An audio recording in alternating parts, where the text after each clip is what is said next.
There's a man in Tokyo. He works a full day. A real one. Spreadsheets, meetings, deadlines. The kind of day that leaves you staring at your screen at 4:47 p.m., wondering where the hours actually went. And then, at exactly 5:30, he stops. Not because he finished everything. He didn't. There's always more. He stops because he decided a long time ago that stopping was part of the work. He takes the train home, finds a seat, closes his eyes, not sleeping, not scrolling, just present, slightly absent, quietly existing between one version of his day and the next. Nobody thinks he's lazy. Nobody sends him a message asking why he's offline. And more importantly, he doesn't feel guilty about it. Now think about the last time you rested without feeling like you were falling behind. Most people in the West don't rest. They collapse. There's a difference, and it's costing them more than they realize. The average working professional in the US or UK finishes their workday and enters what they believe is recovery time.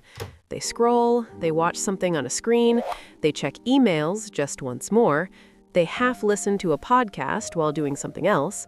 They're physically still, but mentally, the engine is still running. And then they wonder why they wake up tired, why Sunday evenings feel vaguely anxious, why 2 weeks of vacation still somehow didn't feel like enough. It's not about the amount of rest. It's about the quality of the transition between effort and stillness.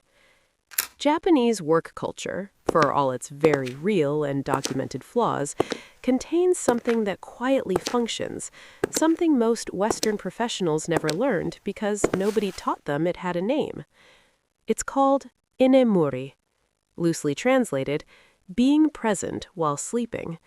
But what it actually describes is something broader, a cultural permission to genuinely disengage without shame, without performance, without the constant low-level anxiety that rest must be earned, justified, or optimized to count.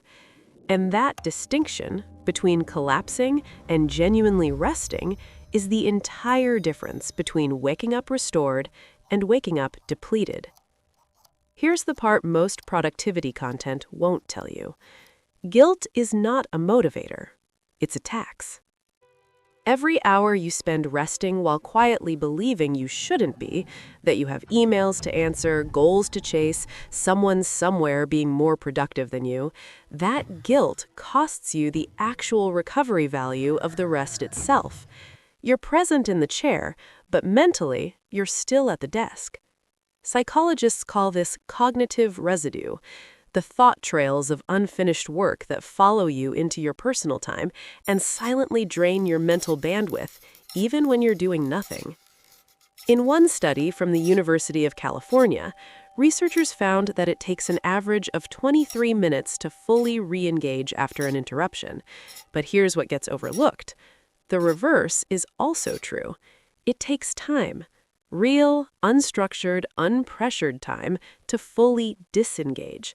And most people never give themselves that. Instead, they treat rest like a transaction. I worked hard today, so I've earned 2 hours of doing nothing. But that framing, rest as something earned, is the exact architecture that makes rest feel insufficient. Because if rest is a reward, then resting when things aren't finished feels like stealing. Japanese office workers, at least the ones who've internalized this, don't treat rest as a reward. They treat it as a function. The same way the body doesn't earn sleep, it simply requires it to operate. The guilt isn't there because the logic underneath it is different. Rest isn't the absence of productivity. It's the condition that makes productivity possible at all. Let's be honest about what this actually looks like over time. You earn $55,000, maybe $70,000 a year. After taxes, rent or mortgage, car payment, subscriptions, the ones you're still paying for but haven't used in 3 months, you're left with a number that's smaller than it should feel given how hard you're working. And you're tired. Not dramatically, not in a way that makes for a compelling story, just quietly, persistently tired. the kind of tired that a weekend doesn't fix, the kind that accumulates across months until you find yourself genuinely struggling to remember what it felt like to feel light. You book a vacation. You need it. You spend money you've been saving. You go somewhere warm, somewhere new. And on day 3, you finally start to decompress. On day 5, you feel almost human again. On day 7, you start thinking about what's waiting for you when you get back. You return home restored for approximately 4 days. Then the cycle continues. This is not a moral failure. It's a structural one.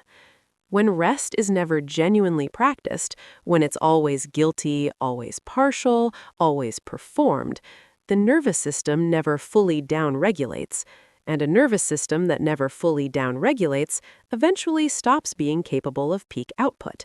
You become someone who is always somewhat working and never fully anything, productive enough to keep going, depleted enough to never really arrive. The Japanese concept that quietly underlies all of this isn't Inemuri specifically, it's something older, something built into the aesthetic philosophy that shapes how many Japanese people interact with time itself. Ma.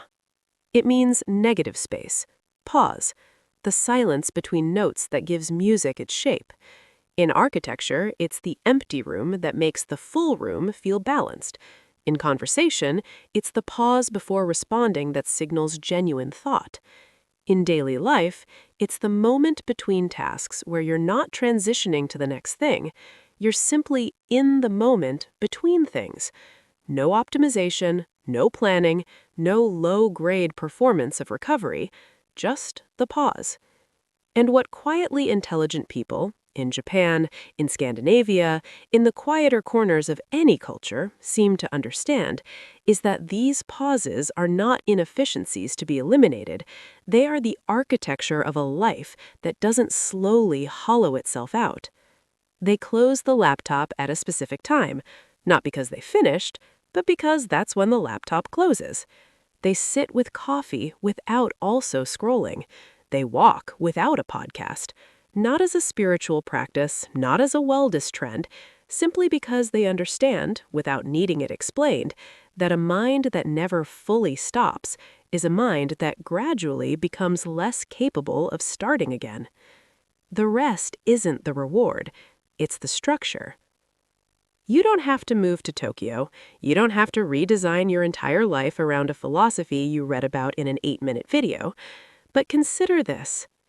The next time you sit down with nothing to do, no task, no screen, no productive purpose, and you feel that familiar low hum of guilt suggesting you should be doing something, notice it. Don't fight it. Don't justify the rest. Don't earn it. Just notice that the guilt is there, and then rest anyway. Because the man on the Tokyo train, eyes closed, not sleeping, not scrolling, he's not behind. He's not losing. He's just learned something that most people spend decades working hard enough to eventually figure out the hard way. Rest isn't what you do when you're done. It's part of how you don't break. If this felt like something you needed to hear, not just watch, you probably know what to do.